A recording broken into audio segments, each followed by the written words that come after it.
ছিল ওলিয়া উলিয়াগণ নাকি সাহাবীগণ? 2 নম্বর প্রশ্ন করেছে পালিয়ে বিয়ে করা জায়েজ আছে কি? কবরে খেজুরের ডাল দেওয়া যাবে কিনা?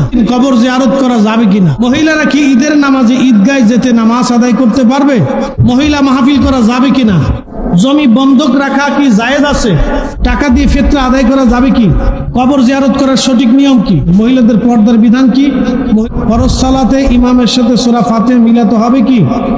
মাযহাব মানা যাবে কি? অবশ্যই মাযহাব মানতে হবে। সূরা ফাতিহা না পড়লে কি সালাত আদায় হবে? রমজানের রোজা ভঙ্গ করলে কাফারা দিতে হবে কি? অবশ্যই। মানুষ মারা গেলে মাইকিং করা যাবে কিনা? রাত 12টার পর এশার নামাজ পড়া যাবে কি? হাফ হাতা জামা কাপড় পরে কি নামাজ আদায় করা যাবে? জন্মদিন পালন করা যাবে কি? ওরে আল্লাহ, অনেক ভুলিয়েছি। আচ্ছা, এই ছোট ছোট কিছু প্রশ্ন আছে, এগুলি উত্তর দিয়ে দিই। ঈদের দিন কবর জিয়ারত করা যাবে কিনা? অবশ্যই যাবে, লক্ষবার যাবে, কোটিবার যাবে।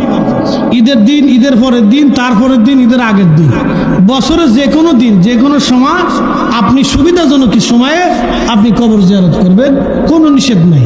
রাসূল বলতেন নাহাইতুকুম আন জিয়ারাতিল কুবুর, কবর জিয়ারত নিষেধ করতাম, ফাজুরুহা, তোমরা কবর জিয়ারত করো। একসাথে বলবেন না মারহাবা? কবর জিয়ারত করবে। মহিলারা কি ঈদের নামাজে ঈদগায় যেতে নামাজ আদায় করতে পারবে?